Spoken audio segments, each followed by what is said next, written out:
من طبيعه الحال كنظن بان ما هبطناش يدينا كما كيقولوا، فبقينا مامنين بالقدرات ديالنا والحظوظ ديالنا.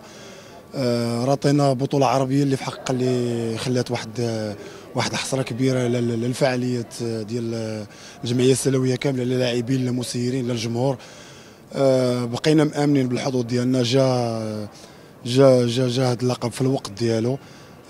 ثمره ديال جهود كبيره كيقوم بها المكتب المسير ديال فريق الجمعيه السلويه ولا لاعبين ولا جمهور. الحمد لله لقب قاري، كنظن بها اللي غيحفزنا، وحنا ابطال افريقيا دابا. يعني كل شيء غيبقى يضرب الف حساب لفريق الجمعيه السلويه. جا هذا اللقب في الوقت ديالو، سيرتو بالنسبه لي انايا. يعني المسار في الاخر ديال المسار ديالي كنتوج بلقب ديال بطوله افريقيه. فهذا شيء كبير، وكنتمنى ان شاء الله من هنا لقدام ثاني نحققوا شي القاب. جا الاجل ديال لو تيتر، لانه فريق جمعيه 3 سنوات وهو تيقلب على لقب عربي ولا افريقي.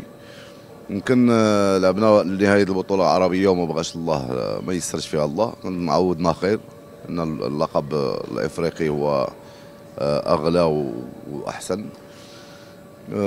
عملنا عليه يعني جاهدا باش يمكن نفوزوا بهذا اللقب، لانه هذه المجموعه ديال اللاعبين هذه حرام انها ما تتوجش. ربي يعوضها خير وجاب اللقب في الوقيته ديالو. نتمنى على الله باش ان الفرق المغربيه، كرة السلة المغربية تستافد من هذا اللقب ديال فريق جمعية سلا، باش يمكن كرة السلة المغربية تزيد خطوة للأمام كنظيرتها التونسية، وما يبقاش فريق جمعية سلا بوحده، واللي عدد كبير من الأندية اللي يمكن باش المنتخب الوطني يستافد منهم.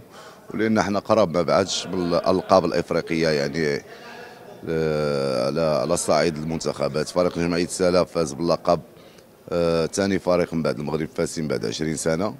كنظن هذه البدايه ديال فريق جمعيه سلا، ونتمنى على الله باش انه تفتح له البيبان انه يفوز بالقاب اخرى قاريه. باعتباري رئيس ديال المجلس ديال المدينه ديال سلا، كنعبر على الفرح ديالي واعتقد ان السكان ديال سلا كاملين غيكونوا، الشباب ديالها بالخصوص غيكونوا فرحانين بهذا التتويج.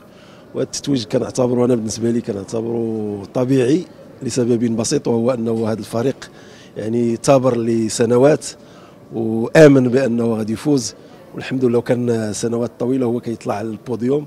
هذه السنه كان الطموح ديالو اكبر، فحقق هذا التتويج اللي هو تشريف للمدينه ديال سلا، وتشريف طبعا لكره السله الوطنيه.